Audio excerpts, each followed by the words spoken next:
Hey, how you doing? This is John, and welcome to John's Long Box. How you doing today? got to, of course, got to start coughing as soon as I go live. But I had nobody scheduled at 7 o'clock. I usually do a stream at 7 o'clock, one of my conversations, but I had nobody, so I thought I would talk about this big pile of comics that I've read, and then a big pile of my monthly visitor, meaning the new comics that I get, and then back issue Bonanza. So I'll take care of it all. And then Comics Great is just when I have, just a topic that doesn't fit anything else because I wanted to talk about something else. So I'm gonna, filibuster a minute or two. Okay, we got John M. Douglas locked in, ready to rock out, and hit him right in the comic ussy. Is that a word? Here's my campaign, Heroic Tales. Number two is live now. I'm having difficulty talking all of a sudden, and this is an invite. I'm putting this in the starring, so anybody could pop in and we could talk comics together. So if anybody is interested, I just like it better when there's somebody else here rather than me just pontificating. Like the Sunday comics, I don't mind that. That's the whole gist of it. But this is let's talk comics with people. First, a nice delicious sip of coffee.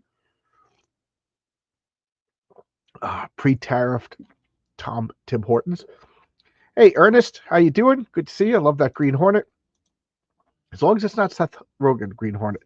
So I'm just gonna fill our bust a bit, but well, not really. I'll just get right into it. So these are comics that I've read. So this is the what you're reading portion of tonight's episode. So Douglas says, I wish I could, but I'm on my dinner break at work. Don't have long. Want to say hello. Okay, what do you do? What are you doing? Where are you? What are you doing? Where are you? So this of course I gotta stop coughing as soon as I go live. I haven't coughed all day. So this is Marvel 2-in-1. This is what I did for Sunday Comics. This is the first official issue of the Project Pegasus saga. Project Pegasus is like a research facility. Like it's the government shield. They took the cosmic cube, housed it, and they're studying like alternate energy sources. So like energy using supervillains were or apprehended to put there, like Solar and Wondar, and a lot of these guys with an extra consonant at the end of their word, at the end of their name. And Quasar, who doesn't have an extra R, so I could just say Quasar normally, but Wondar, I have to say Wondar because it has an extra R.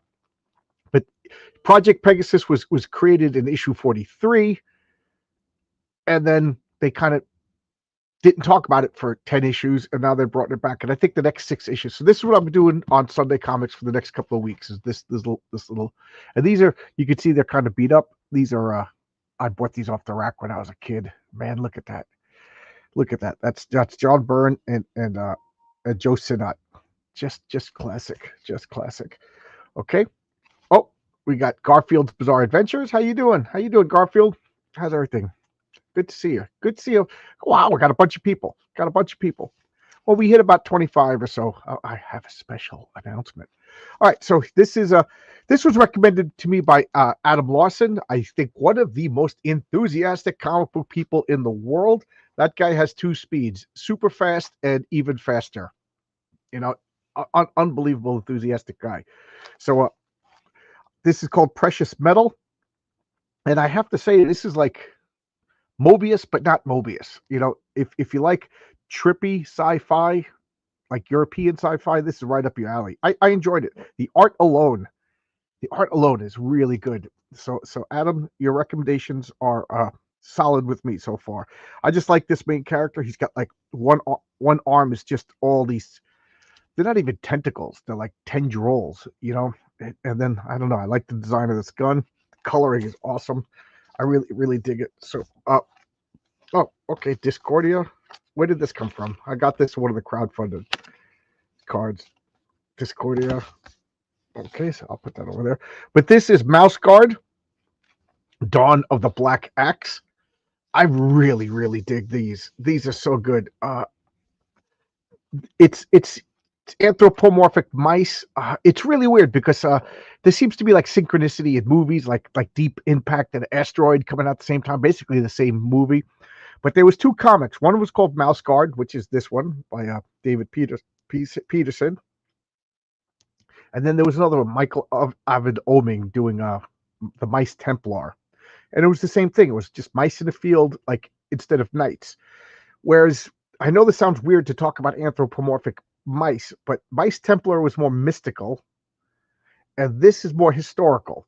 You know, like they don't cast spells and stuff. So this would be like low fantasy, like Tolkien, and I take that back. I would say Vice Templar is more like Tolkien, and this would be more like Game of Thrones. You know, but of course, this is more wholesome and nice. But this is the Legend of the Black Axe. This axe was forged, and he was the first wielder of it, and he had to go out and fight this big old snake. Now, just imagine the bravery of that, a little field mouse fighting a big old snake. You know, it's just really good. The art in this is so good, and has these like fake maps. I really recommend this, and this is truly all ages, truly all ages. So you know, get it with your family.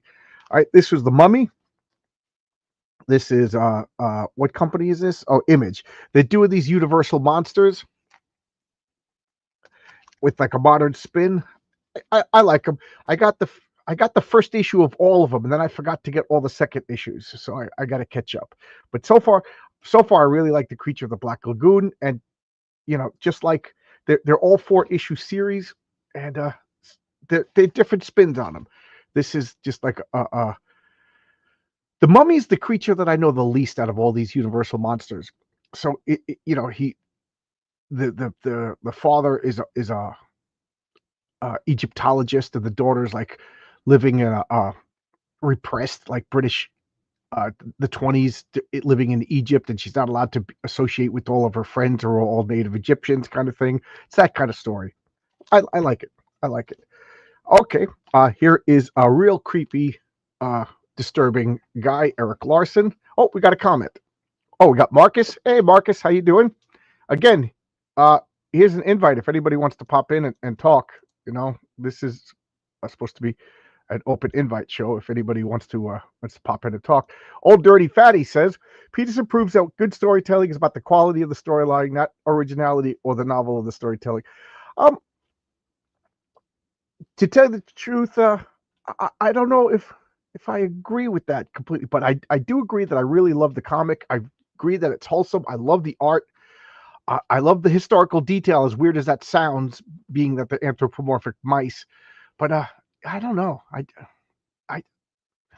I don't know how to take that comment. You know, I don't think it's wrong. I don't think it's particularly right either. Here is an invite if anybody wants to come in. I'll put that out every once in a while. So let's get back to Savage Dragon. Every month I say that this is my last month reading Savage Dragon, and then the compulsive idiot me buys the next one. I kind of want to make it to 300. I was there from the beginning. Eric Larson wants to make it to at least 301, so he could claim to have the longest run in comic book history. And I kind of want to be there with him, if that makes sense. But he is trying. He's throwing punches to get me to leave. This is just creepy and disturbing, and just like this is the perfect. Like, does Eric Larson have friends? Does friends tell him that this is inappropriate? You know, I'll just say that this girl is Savage Dragon's daughter. She's what, 5th, 6th grade, and she's naked. What else do you want me to say? I can't sugarcoat it. You know, it's just like, it's disturbing. It's disturbing. So now we got DMZ. This is I like this despite the fact that it's a terrible premise. You know, what if there was a civil war in America? That's a great premise. You know, one side the people, one side's the government. That's a great, but for some strange reason, New York is a demilitarized zone. I don't know how that works out. I read the comic. It still doesn't make sense. But Brian Wood's a good writer, good stories. You know, I just don't really think about too hard about how, like, they're all fighting, but Manhattan for some reason is a demilitarized zone, and you know, they're not letting it. Like, Escape from New York makes more sense. Escape from New York makes sense. We'll make it in a prison colony. It's a hole in the wall anyway. Like, Manhattan is gross. That's gonna be my new catchphrase. Manhattan is gross. But this makes no sense. But I like it. Okay. Here is the last issue of the Star Wars movie from the original run of Star Wars. By this point, all my objections were fixed. Like, I guess the movie was out, so they color corrected it. They got except Luke's lightsaber is the wrong color, but everything else, you see, he's got the red lightsaber. But it was fun, very nostalgic to check this out. This is in this pile because I can't put the comics away until I do what I'm doing now. What you read? Okay, I got 32 people watching, so I thought I would break this out. So let's check out these two comments before we got Renowned Zero over here. Currently reading relentlessly. My mouth don't work. Relentlessly bullied hero number 2. Need to finish it up. Okay, cool. Yeah, he was on my channel. I forget the guy's name, but he was on my channel. Good guy. Greetings from Raleigh, North Carolina. How you doing, KO Joe? So, I guess it would be smart of me to bring up this image so people, and my keeps messaging. I guess Twitter is going nuts. Let's see, promotional items, collector cards. Okay, so I gotta get to this one, and I always hit the wrong button, so let's hit the right button this time, Johnny. Okay, there we go. All right. Of course, I have to sign into everything now. My computer updated, and I just have to sign into everything now. It just drives me nuts. Okay, there we go. Now I got a 2-step verification. Nothing's ever easy. Okay. Old man complaining. That's what you tuned in for. Old man complaining. Okay, so I will share this. So everybody seems to love King Fu. So King Fu, I'm expanding him. He's going to be a big part of Heroic Tales number 3. He's a small part of Heroic Tales number 2. I can't change that, and I don't want to change it. It would make no sense. So King Fu, I had another Asian martial artist that was going to interact with Mary Sue, and I said, there's no reason to have that character when I just have King Fu. So King Fu will be a big part of the Mary Sue story in Heroic Tales number 3. People went nuts over him, and then DC Miller made this, the Memphis. So let's make that big. The Memphis King Fighting Society card. So there's the dragon. This is a Lenin.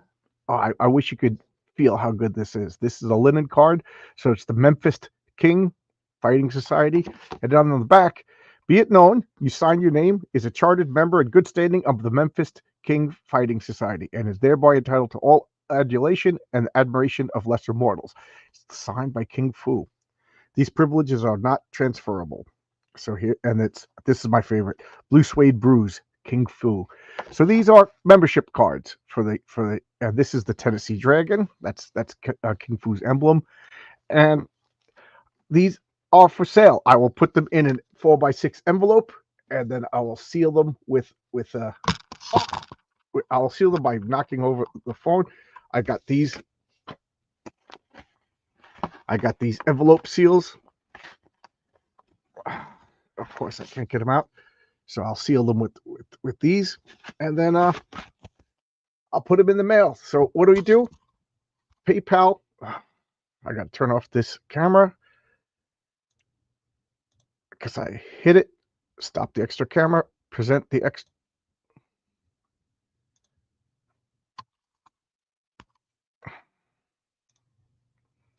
And so if anybody wants to join the Memphis King Fighting Society, just $5 to PayPal, $5 to John's Longbox, no apostrophe, John's Longbox at yahoo.com. Or you could super chat $5. Super chat $5, but then you got to get me your address. So either way, trying to do something that would be fun for everybody. But these are linen. These are a sturdy linen card. Really good. Really good. Ain't cheap. So there we go. There's the commercial out of the way. Do that. Hopefully, let me know if everybody heard what I was saying. And I will get back to what you read. So then I read Flip City. Flip City. I got a bunch of people in the chat, and I will throw this in there again, an invite if anybody wants to come in. So this is Flip City. This is I forget. I forget what number it is, but this is the humor magazine from Kitty Flips. I was on her channel last week or 2 weeks ago, so I've been reading through them. I like alternating them because it's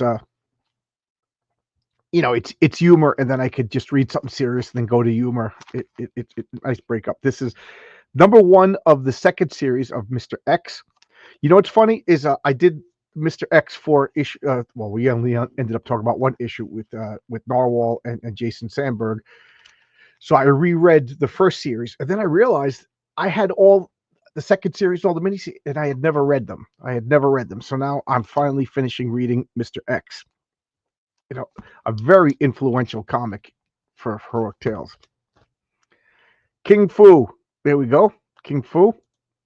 I'm eating dinner. Sorry, don't be sorry for eating dinner. So if you like Mad Magazine or Cracked, this is like that, and you can contact Kitty Flips, Flip City Magazines. So here's goofing on the coronavirus. Anti-PC. So what do we have here? I forget where this comes from. This will show up. This is for one of the crowdfunded. Came with these little stickers. This, Chuck Dixon sent me this. So this is Knife Hands Blind Spot by Richard C. Meyer, Splato Comics.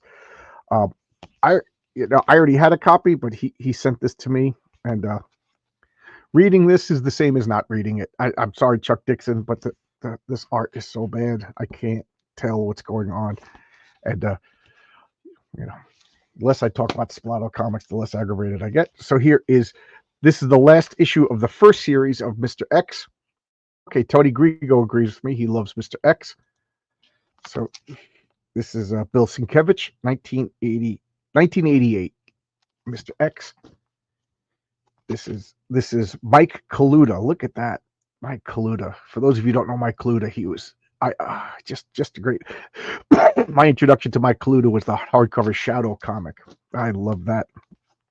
Number 12, Dean Motter. Just a murderer's row of amazing comic book artists. This guy's name is going to escape me, but this is so good. I think this is one of my favorite covers. I love this art style. I love this. It's going to drive me nuts that I can't remember the guy's name. This is more Bill Sienkiewicz. Mr. X influenced the 90s Dark City film. Yes. And the Dark City film influenced The Matrix. And Mr. X, you'll see as we get in Heroic Tales and even more so in the Patreon, you will see that Mr. X is a big influence on Science City, the city itself. And I was talking with Paul Ricochet about it, and he's just like, you have my blessing. So there you go. This is number 9. And Dark City is a great film. Great. What was it called? Pebble Beach. Where is Pebble Beach? Here's another one, Dean Motter. Hey, Fatty, you got it. Oh, you talking to Old Dirty Fatty? You talking to me? Either way, the appellation fits. Look at this. This is why can't I don't remember the name, but these cross lights of the spotlights, in the glasses. My friend Phil did that. Okay, this is Dan Panosian's The Lost Boy. This was excellent. This was really excellent. I just talked to Dan Panosian today. He agreed to come on my channel, but we didn't set a date yet. So we agreed to come on my channel. I love Dan Panosian. Great writer too. I mean, nobody's going to argue that he's one of the best. Nobody will argue that he's not one of the best artists. There we go. But his writing is really good too. He's like the rare comic book artist who just got better and better and better. So here we got Jupiter. So we're going to, and as my niece would say, that means you're stupider. But here's Jupiter. This is Jason Sandberg. These are the first 6 issues of Jupiter. Really quirky, really bizarre, and I love this stuff. I fully admit it's an acquired taste. It's bizarre. It's off the cuff. It reminds me of Gilbert Hernandez more than Jamie Hernandez, but it's just real interesting. I really dug these. Look at that, like traditional superhero cards. So there's like superhero stuff. It's just like Love and Rockets has weird superhero stuff. This is a I can never pronounce this guy's name. Pelagasus. He's like the first being to arise in this civilization, and like they don't worship him as a god, but they do revere him as like a wise man. Here's number 6 of Mr. X. Going down the line, this is number 5. I love that cover. Has anybody seen this before? Is anybody besides, well, me and Tony Grigo love Mr. X. Here is number 1. That's the first Mr. X. This is the Hernandez brothers. This is how I found out about Love and Rockets. A friend of mine, for whatever reason, said you got to get Mr. X. The artists are great. I think he already knew him from Love and Rockets, so I picked this up. And then later on, I was like, I think Love and Rockets. I forget what issue it was up to already, but at that point, you could get the first issues for almost cover price.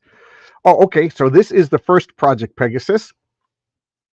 I did this last week on Sunday Comics. So this is Chaos is the Cosmic Cube. Just check out that cover. This is George Perez, Terry Austin cover. Look at that. So here's Jupiter number 1. Gotta get a sexy chick in there. Oh, it's why am I not? Oh, I'm sorry. I didn't realize that the camera wasn't centered. Let's check out the chat. Hey, we got RJ William in there. How you doing? Hey, good to see you. Dan was on the studio a few weeks ago, and I win the stream. He said I should have worked this. Yep. Dan Panosian's a good guy. Do you know the way to? It's Shell Beach, right? It's not Pebble Beach. I keep saying Pebble Beach. Maybe I was. What is the word that they say? Coomed. What is the word that they use to change reality? Cooming or something like that. Not gooting. That's something else. But look at that. That's Jupiter. This is why can't I remember the name of this? Craw Poppy. He's a crawfish with a human face on him. Just totally bizarre. That's Pelagasus. He's like the tuning. That's what they say. Tuning. Here's more Mr. X. I dropped these. That's why they're not in order. I dropped them all. So there's more Dean Motter. It's funny, they give him a gun, but he doesn't really use a gun. He doesn't do much of anything, to be honest. He doesn't, I'm up to issue 2 of the second series, so 16 issues in. He doesn't do much other than walk around. It is the most bizarre comic because I love it, but I still don't know what's going on. It's really bizarre. Look at that. This is number 3. I love that. Number 2, I got a copy of a collected edition of the first 4 issues, sent it to Renzo because I want Science City to be more like, this. That's number 2. All right. So Shelby likes it when you refer to him as Image Boy. Hey, Nate. Tony Grigo, did you ever have Dean Motter on the show? No, but I should. I should look for it. So here, I will bring this out again since we got more people. This is the Memphis King Fighting Society card, linen card. Now, if super chat $5 and give me your address, I'll send it to you, or you could PayPal. Marcus, would you mind putting PayPal johnslongbox@yahoo.com? No apostrophe, and there you go. And I could send one of these to you. These feel really good. They're linen finish, so they ain't cheap. All right, so now that was what comics that I've already read. So now I'm just going to grab a stack of comics that I have not read. So this is more Flip City. This is my biggest criticism, is she bags and boards them in these cardboards. You might as well not have bagged them. Might as well not have boarded them. These bags are worthless. I mean, these cardboards are worthless, So these I got to read. So I'll put a stack over here. Okay. So this is more Flip City. It's basically making fun of like progressive and woke, So just think of it as like a conservative version of Mad Magazine. So more Flip City. There's AOC, Bill Gates. You know, more. Oh, this cardboard actually works. Horror Show, Swamp Monsters, Left Eats Left, Tales of Terror, Working Dead, Strike. Yeah, they also do like movie parodies and TV shows. You know. Oh, Kyle. See, I didn't read these yet, so I really didn't even look at these covers. Yes, Kyle Rittenhouse. I'm looking forward to this one. Kyle Unchained. Quiet, frankly. We go to the Chinese Olympics. Are you a victim of mass formation psychosis? Ottawa Stock Conservative Incorporated. Look at the. Okay, so this is. Okay. This is Media Monarchy. Yo, Russian Front. We stay here. What? Hope. Oh, okay. They're making fun of the Zelensky and war in Ukraine. This reminds me of like Peter Badge. Is this Peter Badge? Is this Peter Badge's art? No, but it looks like it. Okay. Is more the Halloween Spooktacular with spooks, spies, glowies, groomers, and more. Okay. Oh, this is thick. So Mr. X proves that with amphetamines comes good things. Yes, that's one of the things about Mr. X is, these are replacement bags and boards, magazine sized, because those bags and boards are awful. This is like a subscription. It's old school reply card. You could cut this out rather than cutting your magazine. You know, become a partner to earn more. So okay, this you could, I guess. So rather than cut your comic up, you could use this. This was a handwritten note from Chrissy Kitty Flips. You know, that was really nice. You didn't have to do that. So there you go. This is, what is this? A piece of cardboard that means nothing to me. Oh, this is cool. I backed at a level, like I just got like a whole bunch of them. So I got this tinfoil hat. Of course, this tinfoil hat does not fit on my gigantic noggin, but it's the thought that counts. It's kind of funny. Place on head before reading. Okay, here is another. Oh, we got some comments. Yes, so John's Longbox at yahoo.com is my PayPal if you want to join the Memphis Fist Society. And I'm being interviewed for some guy on Substack at 8:30, so that's my hard exit. So I gotta, but I got time. But he's messaging me just to make sure that we confirm. So this is Immortal Rising by Aaron Aaron Carter and Jose Garcia. Aaron's been on my channel, good guy. His comic is interesting, and I love Jose Garcia's artwork. So there you go. I love that. So, I'm just grabbing another stack. These I haven't read yet. So this is the Backissue Bonanza and crowdfunding. So these little stickers. Oh, these are little stickers that come with it. This looks like a card. So check that out. A Wolf and Batsy card that came with my Wolf and Batsy comics. Look at that. There's the color. There's the black and white. What is this? Oh, Godfoe 0. Godfoe unit Polyon 20XX. Obviously I didn't read these yet. So this is something for me to look forward to. Look at that. This is like I don't know what you would call it. Like an ash can. It's like a small comic. This is Apollyon Volume 1, Live Not by Lies. So this is a thickie book. A lot of reading. Okay, they've been on my channel before. There you go. And Apollyon XX Volume 2. So I got a lot of reading to do. And then this is Bibliophile Kolga. These were all in one crowdfunding. Certificate of Awesomesticities Limited Collector's Package. Just because I backed, limited package, 22 of 100. There you go. Issues 1 through 15. So yeah, I got issues 1 through 15 in this big bundle. So I got this certificate of awesomeness and the tinfoil hat. You can too. Okay. Yeah, I spilled all these, so they're not in the correct order. But this is Tarzan number 5. Look at that. I can't believe that John Buscema said he couldn't draw sexy women. Like, I don't know, he draws them solid. These ain't no frails. These ain't no frails. But here, the only problem is I love the first 3 issues, and then it's been like, no, I love the first 2 issues, and then this will be the 3rd issue of Tarzan has no memory and he's just running around like a crazy person. That's 1 issue's worth of intrigue. That doesn't do anything for me after all. Okay, so this is Burnt Offerings Part 1. So these are out of order because, like I said, I spilled everything. Look at that. Jose Garcia is so good. So good. This guy should be working for Mark Miller too. Flip City Christmas issue.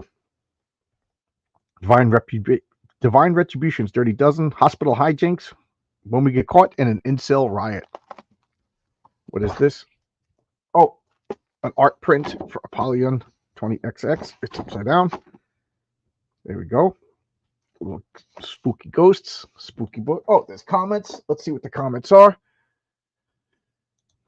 Never heard of Flip City. Is it a conservative hipster comics magazine? I guess that's a good description. It's a goofing on, it's not goofing on, but it's like carrying on the tradition of like Mad and Cracked, but it's more conservative. So this is Christmas songs. Oh, is that Weird Al Yankovic? Again, I didn't look at these yet because I just bought. Oh, this is a empty bag and board for something. That means there's a comic. Okay. Immortal Rising, The Calling, Part 2. I love this. Look at this guy with this big sword over here.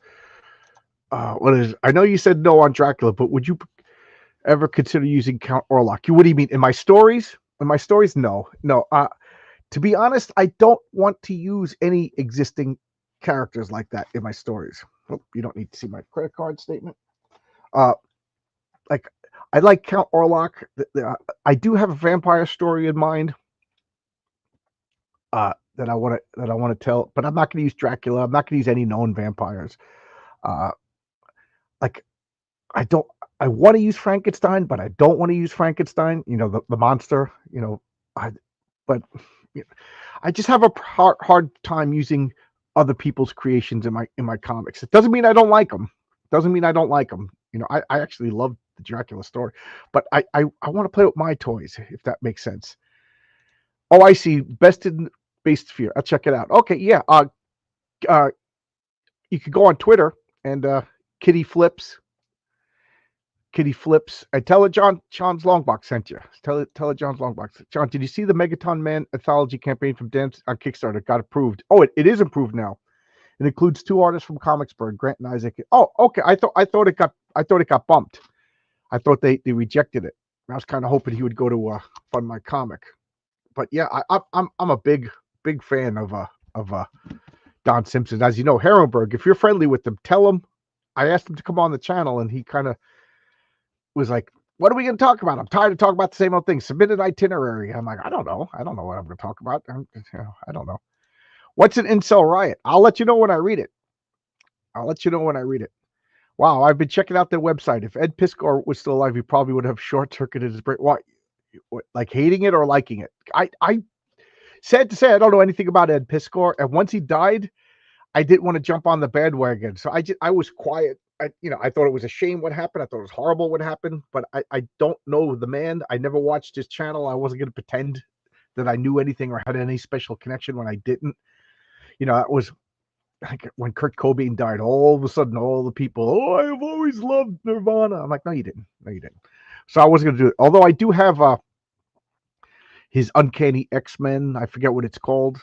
Grand Design or something like that. I didn't even read it yet. And then I was like, I don't want to read it now because the guy just died. I'll wait till, you know what I mean? Like, I didn't want to be reminded that this guy was bullied to death. So I have no information, nothing about Ed Piskor other than he was bullied to death. So here's some notes. This is a script for Eddie is Doomed. I printed it out and it didn't print well. So here, if you're really quick, you can see what happened. So I had to clean the printer and print again. And then I forgot that I didn't throw this out. But here is the names of everybody in the Patriarch's family. These are all his children. Okay. So we got James Kelly, the patriarch. He's 45 years old. Marissa Kelly, the wife. Her last name is Milones. Milon's rather. It's a Greek name. I'm saying it wrong. Milornas Kelly. That's his wife. She's 40. James Jr. Oh! I'm just realizing I'm giving spoilers. Paul, Courtney, they're twins. Abigail and Althea, second set of twins. Seamus and Ionis, that's Greek for John, and then Gertrude. So there you go. Spoiler there, a big spoiler. Forget you saw it. More paperwork, and then Immortal Rising, The Calling Part 1. The Calling. Oh, rest in peace, Ed Pisco. Yeah, what a shame that was. Cartoon Cape. It was an awesome show. Yeah. Do you understand why? Like, I don't want to all of a sudden be like, I'm not going to pretend. I never watched cartoonist kayfabe. I didn't know anything about it. Believe it or not, my YouTube Twitter circle is very small. Like if you've been on my channel, I'll subscribe to your channel as a courtesy, but that doesn't mean I watch everybody. Like I watch RJ. He's my buddy, the Fourth Age. I used to watch Diversity in Comics, and he just drove me crazy. I used to watch Comic Artist Pro Secrets. I used to watch Shane Davis, but nowadays I still watch RJ, and then like the studio on Saturday nights, I'll put that on when I'm doing stuff if me and my wife aren't doing anything. But other than that, like I don't really participate with YouTube as much as you think I would, being that I do YouTube. So there's a lot of people I don't know who they're talking about. So this was one of the last of the Fantastic Four. They say it's the 5th series, but it's continuing the number 644. This was one of the last of the James Robinson run. This is 644. This is 645. This is the official last of the. So this is like the highest number of the Fantastic Four, unless they went back to the original numbering. But this is when they go back to the blue uniforms, out of order. So this was 643. Sleepwalker guest appeared in this. It was satisfying because the bad guys in this were the Heroes Reborn characters by the Image guys. So that was kind of satisfying. Spoiler. Tarzan, number 7. I just hope he's not still like amnesiac. I just don't like that. I that's like a comic book trope or a storytelling trope I'm just real tired of, just in general. Okay, I'll get another handful of comics. So now we're into monthly visitor territory, meaning new monthly comics, although they all got kind of mixed up. Herrenberg, yes, Rip Ed Pisco, and always stay angry, of course, making more comics. As for Don Simpson, I'll bring you up next time I see him at a con, probably 3 Rivers in June. Okay, thank you. Who's the better undead Avenger, the Spectre or the Crow? Believe it or not, I've never seen or read anything about the Crow. Just never interested me. So by default, the Spectre. I love the Spectre. The Spectre is wildly swingy. Sometimes he's the most powerful being in the universe. Other times he's just like got ghost powers. I like him as low-powered ghost guy. So Jim Corrigan like either transforms into a ghost or releases a spirit and solves crimes. I like that. I like that a lot. All-powerful spirit of God. That's good in those horror stories, but that's not good in superhero stories. Super. Now, super powerful beings are hard to write and they're kind of dull. Face pink, drinking tea, person blue, speaking microphone. I prefer the Crow. I think most people do. I admit that I'm the outlier on that. Black Hammer, Spiral City. I freaking love Black Hammer. Thank you. Bless you. When I see James Robinson, the UK comic, I keep confusing him with Jimmy Robinson, the Black commissar who created Bomb Queen 2. Yeah, 2 different people. 2 completely different people. James Robinson wrote Starman, the 90s Starman with Tony Harris, I think was the artist. One of my favorite comic book runs of all time. I got to read it again. Maybe it might be but it was like super hipstery at the perfect time when I moved to Albuquerque and I was going to like antique stores and contemplating a tattoo. It was the perfect comic for me. Um, so I gotta reread it. Very pretentious, very pretentious. I loved it. I was a very pretentious person. I was now I'm post-tentious. Now I'm post-tentious. If Fabrizio Aiello is in the audience, he's also post-tentious. We're post-tentious together. But he did an awful run on Airboy that is just abysmal. It's the closest I've ever came to getting rid of a comic. And then he did that Fantastic Four run, which started out, I couldn't stand it. I couldn't, because it was just everything bad that was happening to the Fantastic Four. But it turned out to be a positive story. But I thought it was just gonna be like the beginning of let's just crap all over the Fantastic Four. No, they put them through their paces, and it was like, a typical story, but like Stan and Jack would have told that story in one issue, 2 issues, but Modern Marvel told it in 6 or 7. So I thought they were setting up like a new status quo where the Fantastic Four were like disillusioned and very negative for the first couple of issues, but it ended up being pretty positive. So Black Hammer, this is another goof, homage, spoof, whatever you want of the Justice League. It is so good, so good. Like if the world building in this is awesome. Like this kind of feel is what I want to go for in Heroic Tales. So if you could put like Black Hammer and Astro City, put them together, that's what I want Heroic Tales to be. Whereas Eddie is Doomed, I want that to be Love and Rockets, or David Close would probably be even better, and Crisis on Infinite Earths.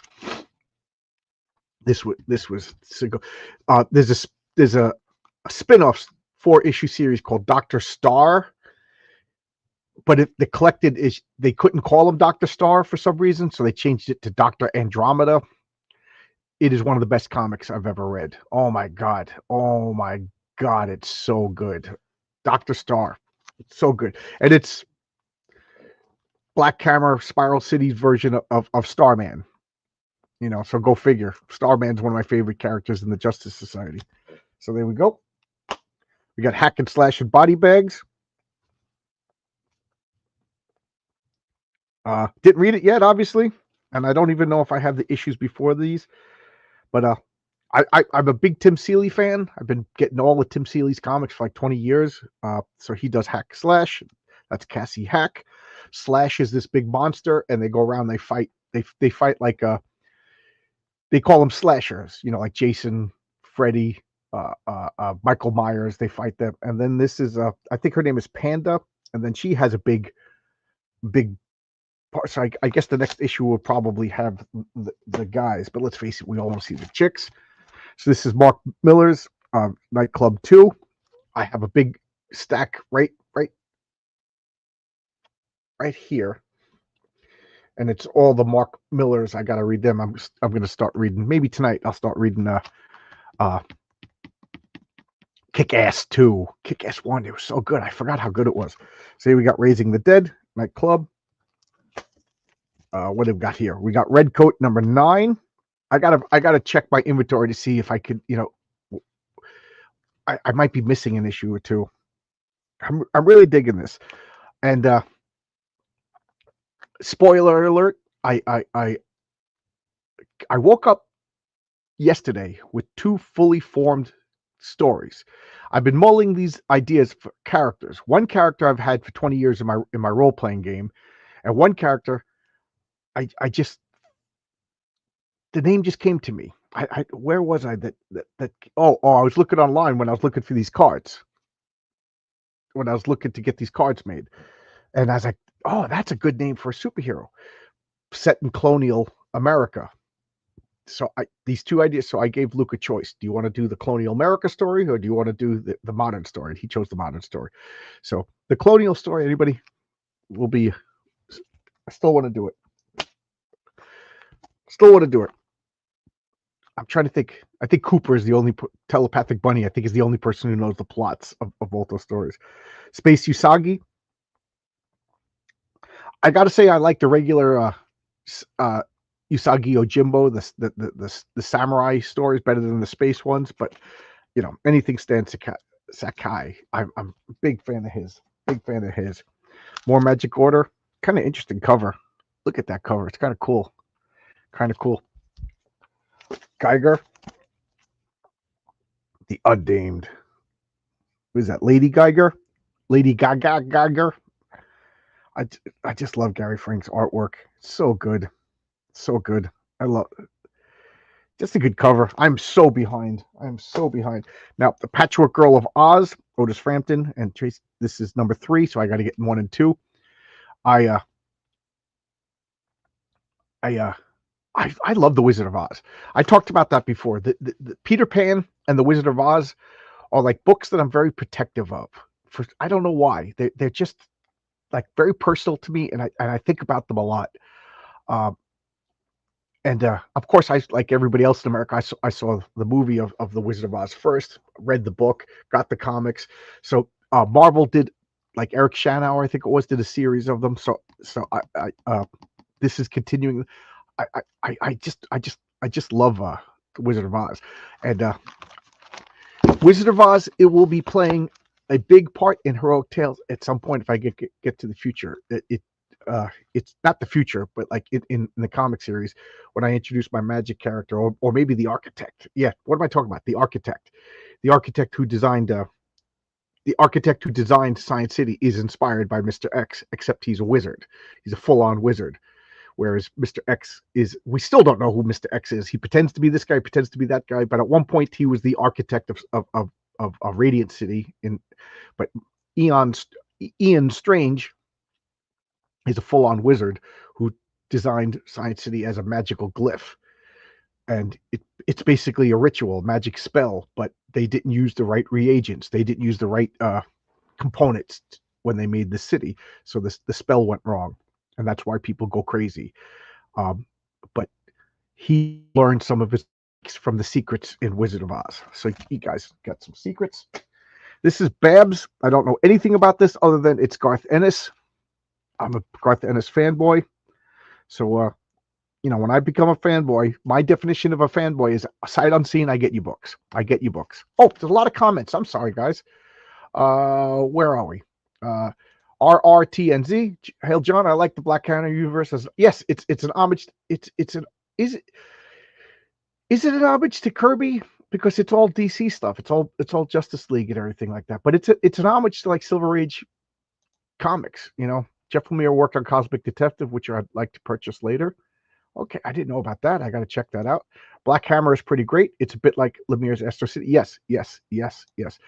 If you have a character called the Miser, I'd like some writing credit. It's funny. What R.J. Williams is talking about is I every once in a while I'll just like, okay, let's build a character.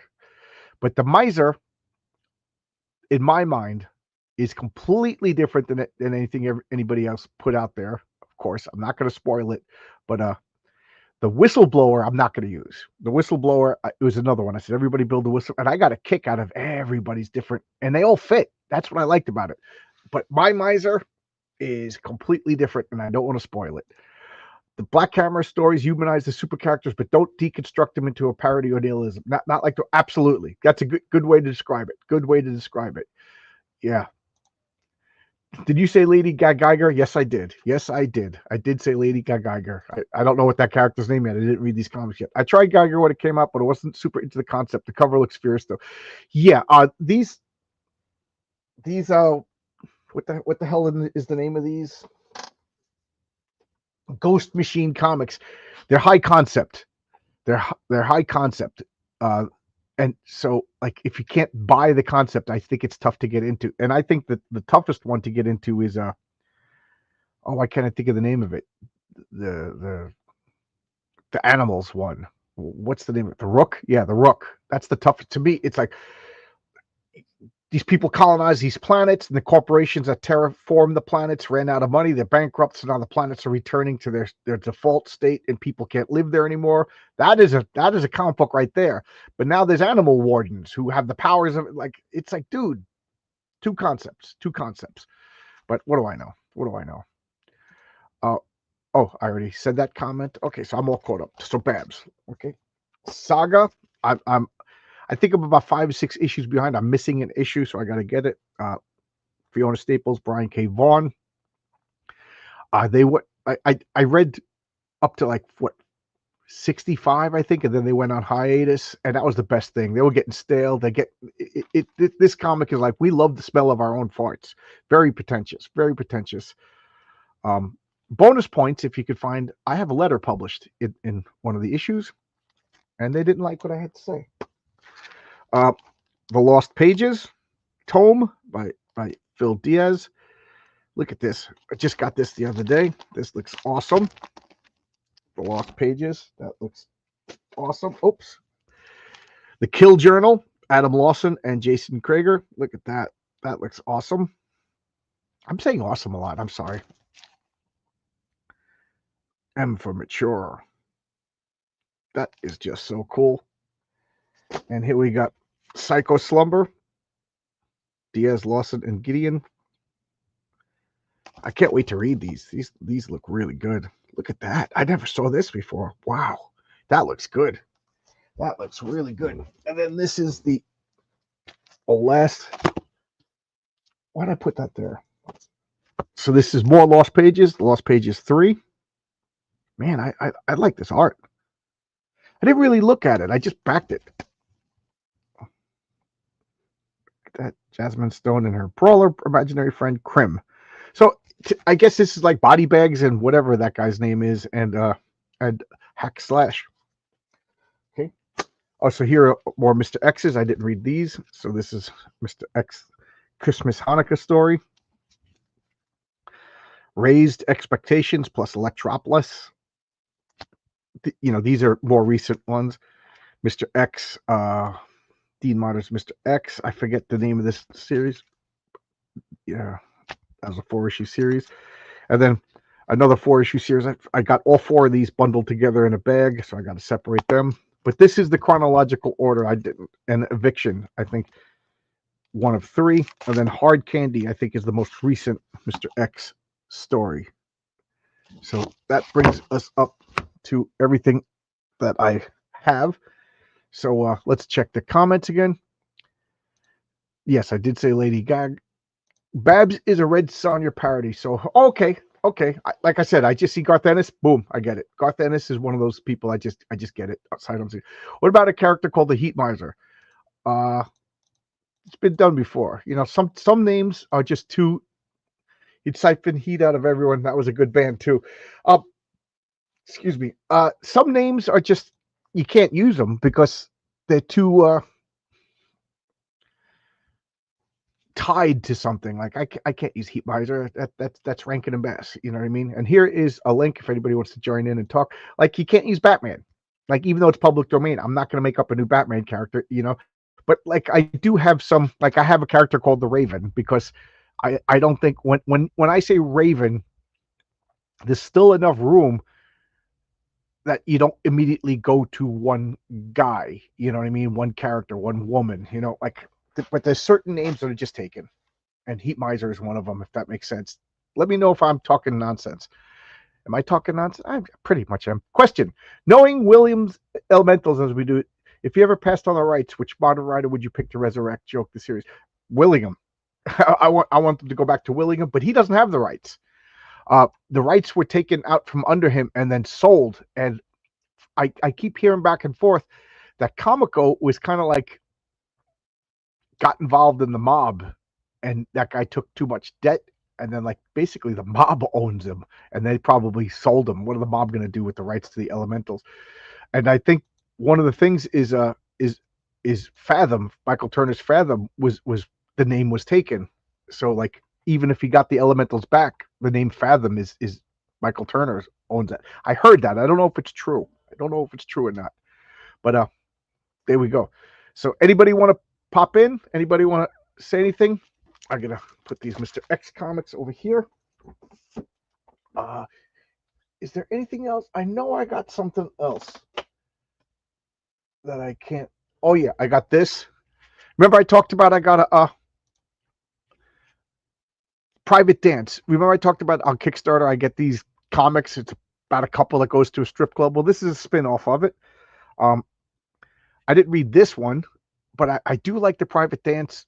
I think it's issue 3 just came out, and it's about a couple whose marriage is on the rocks. They go to a strip club to spice it up. The wife gets one girl stripper, the husband gets another girl stripper, and it turns out that they liking the strippers a little too much. One of the strippers is just using them for money. The other one is like starting to develop feel. It's a soap opera with boobs, and it's not even that dirty. You like, again, I read Omaha the Cat Dancer, so let's see if this is any good. Do I have anything else to show? I don't think so. I don't think so. So, oh, I got this. Chuck Dixon sent me this after he was on my channel. Something Big. So this is all 4 issues of Something Big. I didn't even take him out of the bag yet. So Chuck Dixon, Frank Fosco. Something Big, final issue. So here we got 4 issues of that. What else do we got? Did I show this? Kids, Garth Ennis. These Ninth Circle comics are basically a Netflix pitch. Oh, we got a guest. Hey, RJ, how you doing?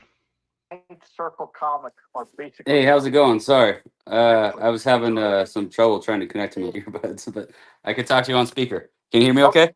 Yeah, I can hear you. Awesome. How's it going? Oh yeah. I heard my voice echoing in, so turn off the YouTube. Yeah. Station. Yeah. So What's Ninth Circle Comics is an imprint and image, and these are basically Netflix pitches. There's no other ways to put them. So we got that, and then the newest issue of Love and Rockets. That's Superman as far as I'm concerned. So. there we go. Sorry, I was having a weird Bluetooth issue. That's much better. Yeah, that sounds good. And that's all my new stuff. That's all I wanted to show. I got nothing else to show, but I will continue to talk as long as the chat. So I'll bring this up again now that we got 60 people watching.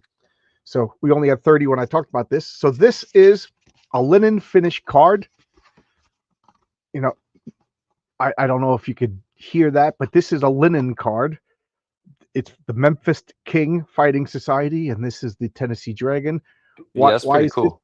Yeah, I love this because this is let me share the screen again. This is from King Fu.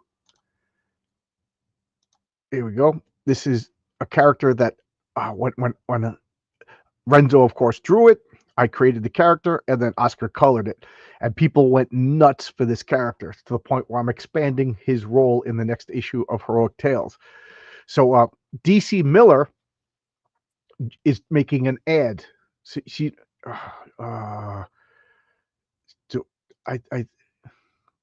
let's see if I could show the ad. Come on. Okay, cool. I could show the ad. Oh, I hit the wrong button again. Okay, so here's but so here is an ad that DC Miller made for us. Share the screen. And let's bring that up. How cool is that? How cool is that? Yeah. That is awesome. So I want, after he was already done, I was like, oh man, we should have put like a real coupon, but nobody's gonna cut it out of their comic. You know what I mean? Like we should have made a card. So here I am making a card. So we got the King Fu Deadliest Man Alive. If anybody know what I'm referencing, I know Marcus knows what I'm referencing, but that is just awesome. So that'll be in Heroic Tales. And then this card is the Memphis King Fighting Society. This is the Tennessee Dragon. This is the dragon emblem of King Fu. And then let it be known, you can sign your name on it, the Memphis King Fighting Society. So, and then this is my favorite, Blue Suede Brews. So $5, PayPal, John's Longbox at yahoo.com, or you can super chat, but then we have to get your address to me somehow, whatever you want to do. And it's all yours. I'll mail them to you. I got the envelopes and I got little seals to seal. Oh, I got color today. It was beautiful out. So let's see. I'm gonna stop the extra camera because I got nothing else to show. So I can get this out of my face. All right, so what's up, RJ? You want to say something? You want to talk? What you talking about? I just thought I'd pop in and BS with you. I'm actually just now writing the sequel to Call Sign Orion.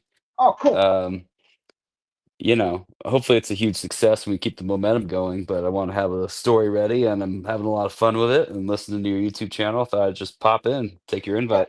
Uh, uh, Call sign Orion. When you were on the channel, you were showing off the artwork for that comic, Yes, and sir. it I'm not spoiling if I say Luke Stone did the artwork, right? No, not at all. Even if I was, I there's nothing we can do about it now because I already said it. But Mike Barron edited the script too. right. I'll just keep name dropping. And who edited the script? Mike Barron. Oh, Mike Barron. There you go. There you go. Mike Barron gave me some advice too. What a great help he is. But Yeah. Luke's artwork, I've seen his artwork on Chrome Dog, and it was good. But Mhm. he leveled up for Call Sign Orion to the point, like, I would say he's like approaching John Byrne-esque a look to him. You know, Yeah. he's not John Byrne, but I could see he's like a John Byrne-esque. I'll leave it at that. So I was Hmm. like, you know, I got a story. You want to do a story? So I got an idea for a story, and the way I don't know how you are, but I like to write something while I'm excited about it. You know, Oh, for sure. so I told him in like 2 weeks I'll finish the script. I woke up with a fully fleshed story for a character that I've been wanting to introduce. I just love the story, and then I had two stories. He picked the modern day one rather than the colonial. He said he didn't want to draw horses, so so I was like, all right, so he's going to do that, but there's no schedule. I don't know when I'm going to fit it in, so this will be like one of those like deadline dooms, or maybe a Hmm. stretch goal. I could add a third story into Heroic Tales or something like that. So I don't know. I figured tell you since you're also working with Luke. Yeah. Uh, Looks awesome. what is this? Man, that's a good question. Who else could write Elementals? Got to think about that one. Uh, did you ever read Elementals? No, I didn't. It was such a good comic. It's There's a trade paperback, but I think even that's hard to find at this point. But it was one of the most important comics of the 80s. I really do believe that the Elementals, it's a direct line from Elementals to Dark Knight Returns to Watchmen, and then all the boys and all that stuff. But the Elementals were to me, they they did like the deconstruction of superheroes first, and it was Bill Willingham's own characters. But I don't RRT it's not fair to say deconstruction, right? Because they but it was like a realistic take on superheroes. Like one Hmm. Monolith, he was the boy genius of the group, and they went to him for leading, and he was just like, well, what are we gonna do? Like they're the first superheroes in the world, so it's new Hmm. problems in this world, and the same event that created superheroes is a bad guy did something, created supervillains, and then the natural order reacted by making superheroes. That's pretty much the premise. So Hmm. they don't know how, they can't deal with criminals in jail and stuff like that. So they're defeating a bunch of criminal supervillains, and they go, "What do we do?" And he goes, "We kill them because this is the comic book. We can't just put them in jail. They break out." He goes, "We're not equipped for this. These people are too powerful. These are living weapons of mass destruction. What would you do with an atomic bomb?" And I just remember, I was like, as a kid, I was like, "Oh my god," like they're just gonna kill defeated supervillains. Hmm. It was a surprisingly dark but at the time I really enjoyed it because nobody else was doing it. Hmm. Now I don't want all my comics to be dark, but the first, what do they say? Be first or be the best. Right. So yeah, Yeah. It's an interesting idea, like a captured supervillain like gets the death penalty, but right. it's probably got to be like a firing squad of like Superman's laser eyes and like all kinds of stuff. Yeah, yeah. I like in my role playing game that became it. This they passed the law in my Congress and House of Senate that if you used superpowers to commit a crime, you got like super penalties. So there's almost instant, like if you have lightning abilities and you kill somebody, that's a death penalty. Huh. So like there's a whole government agency that enforces a death penalty for super. So like the Joker, well, technically the Joker doesn't have any powers, but if you do super crime, it's death penalty. no and ifs buts about it. Like the normal people, that's their compromise. Like like don't you think like the mutants in if the X-Men really existed, don't you think that they would be hunted? First Hmm. off, they deserve Absolutely. persecution. They're a bunch of but like okay, so this guy all of a sudden he can open up his eyes and kill a school. We can't have that. You know what I mean? So like it would almost be like people just waiting for these mutants to do something wrong so they can excuse to execute them. I don't know. That's Right. why I think the regular world would work. So I'm Yeah, talking. probably. What do you want to say? I'm talking too much. No, no, you're fine. Yeah, that's probably what would happen. Like, I don't have anything to add to that. Like, it's interesting though. I mean, like, Cyclops, like, I mean, there's obviously the whole point is like the human rights issue. Like, if you did have eyes that could kill a school, And I that always doesn't found give the government the right to kill you. right, right. I always thought it was funny because like the Mutant Registration Act, people like they're people, but the same people that are against the mutant, like in real world, like the liberals, we can't, are the same people that want me to register my gun. Right. You know what I mean? Like Yeah.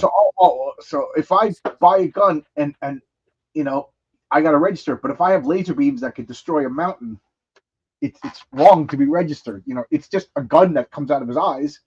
You Yeah, know, that's just partisan hypocrisy, you know? yeah, Like, X-Men's not really about being like a left-wing liberal, it's being like an actual liberal, like actually defending people's rights. It's right, like, right. like the same people who complain that we're like deporting gang members from where are they from? Venezuela or whatever.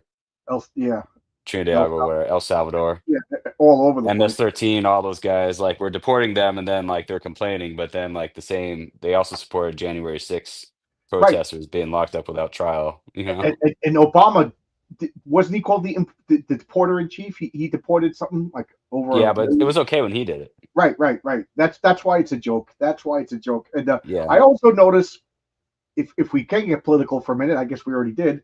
we I, did. I notice on Twitter now every third post is talking about you know Trump is going to lose the midterms. Trump is going to lose the midterms because Pat Pondi's not doing anything and Cash Patel's not doing anything.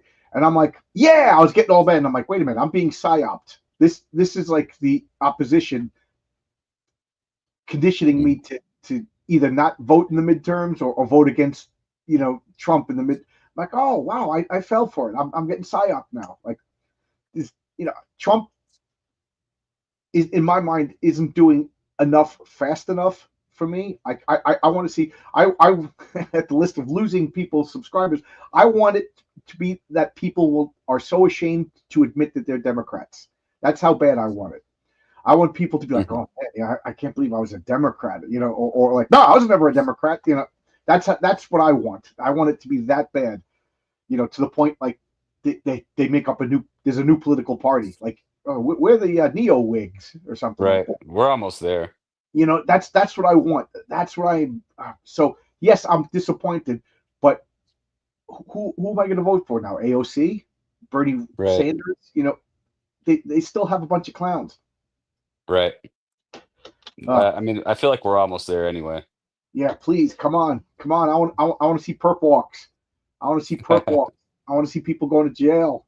I want the FBI abolished, the CIA abolished, the ATF is the most useless. That should Alcohol, be tobacco, a convenience store. right? What the ATF? What? Why do we need the ATF? Like the Food and Drug Administration, they're poisoning us.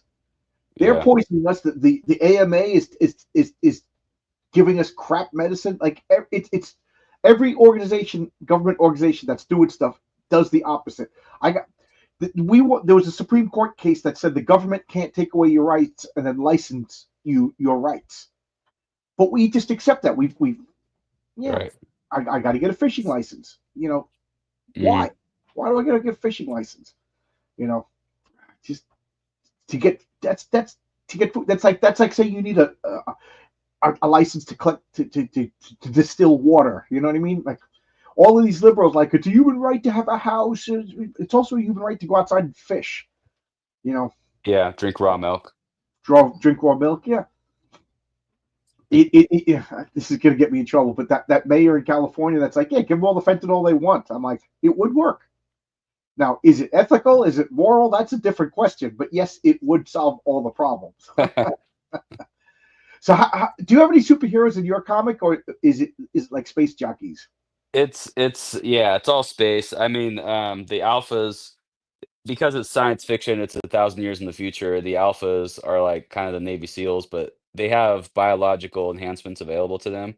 Okay, So like their physical abilities are sort of like a super soldier, like Captain America.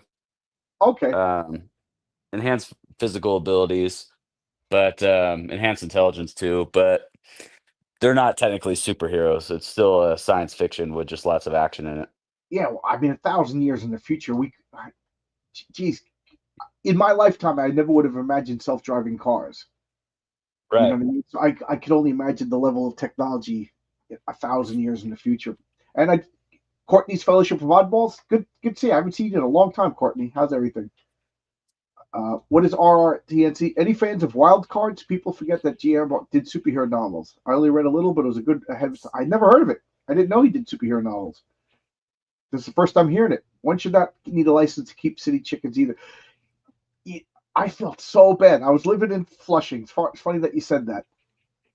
And I was living in an apartment complex, and sometimes you just couldn't park. So you'd have to drive, like, I used to call it the neighborhood. So out of the apartment complex into regular suburban houses, and you'd find a spot there. So it just sucked when you drive around for 20 minutes, and then then you got to park like a mile away and walk. One of those first world problems, but it's annoying. And there's a lot of Asians that live, a lot of Chinese, and the Chinese it's the same thing. They move in, they buy the house. God knows where they get the money. These houses are like $800,000, and they're not much bigger than my tiny little house. It's just the location. And then they put a chicken wire fence around a tree in their front yard, and they have chickens. And then sooner or later, the city comes down, tells them they got to get rid of the chickens, and these poor guys are just like, it's my food. Like, Mm, this is the land of the free, and you're telling me I can't have food? You know what I mean? It's a yeah. lot of rules, a lot of rules for the land of the free, huh? Yeah, right. Yeah, I feel bad for these people. Like, I escaped China, and now you're telling me I can't have chickens. Right. You know, I see their point. And like, Yeah. and then I go to the beach, and the first thing you see on the beach is a sign that says no dogs, no radios, no beers. You know, no no surfing, no fishing. It's like, do you think? No fun. Yeah, you think in Russia they could bring a dog to the beach? You think in Russia you could have a beer on the beach? Do you think the average Russian would put up with not playing frisbee with his dog, drinking a beer on the beach? But this is the land of the free over here. You know, Yeah. That's why I have in like my comic book's not just a science fiction, it's also dystopian. And like doesn't get the first book doesn't get into all the details of each society, but the Earth the society of Earth is very much like the Demolition Man society, like where you get tickets for swearing, like there's, certain words that you're just not allowed to say. The rules are just ridiculous because I wanted to have fun with that and just run with a world like that. so are the call sign Orion guys? Is it like Starship Troopers where they may or may not be the good guys? I mean, Yeah, they're the good guys, but you know, they are the good guys, but yeah, it's complicated because you know, I don't know. It's not like there's definitely good and evil and in the heroes and villains. But yeah, which faction is good, which faction is bad, that's kind of more complicated. okay, okay, I like that. Sounds good. These are all questions I should have asked when you were on my channel, but Yeah, I'm back. Good yeah, round two. right, yeah, round three. Yeah. Uh, I gotta get going soon. Some guy reached out to me and said, "Would you be like a subject of an interview for Substack?" So I never did this before. I got to push my comic. Um, this I wanted to say. A couple of people were giving me grief because I was on a what's her name, Katie Did's channel yesterday, selling my comic, and I just got to say this: it's a business, ladies and gentlemen. Nothing's personal.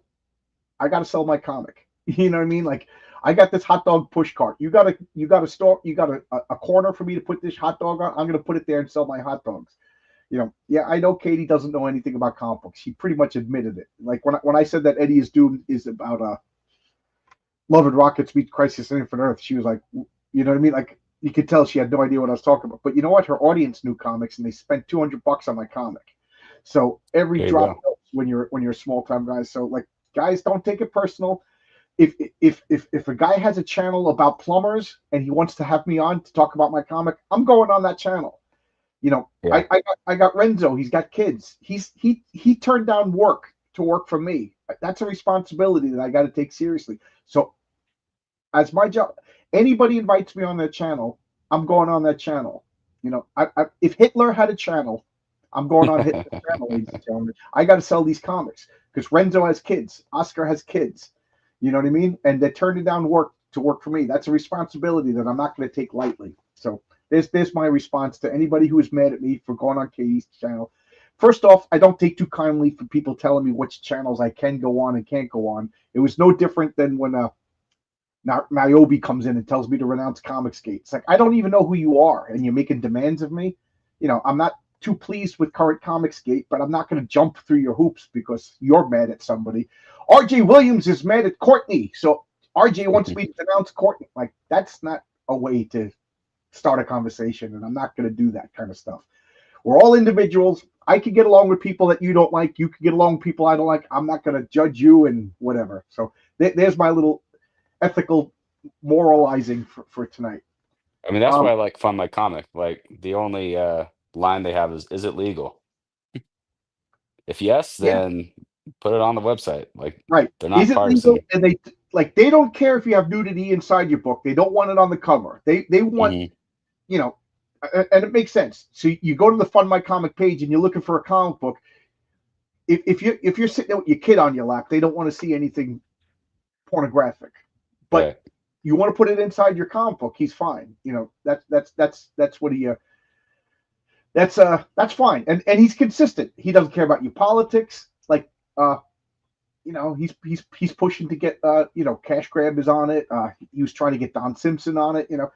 And oh, I got a super chat. But before the super chat, let's go down here.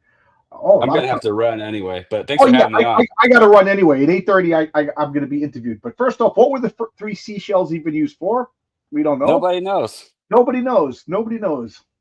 And in a world where next time there's a toilet paper, whatever it's called, shortage, we'll have to find out.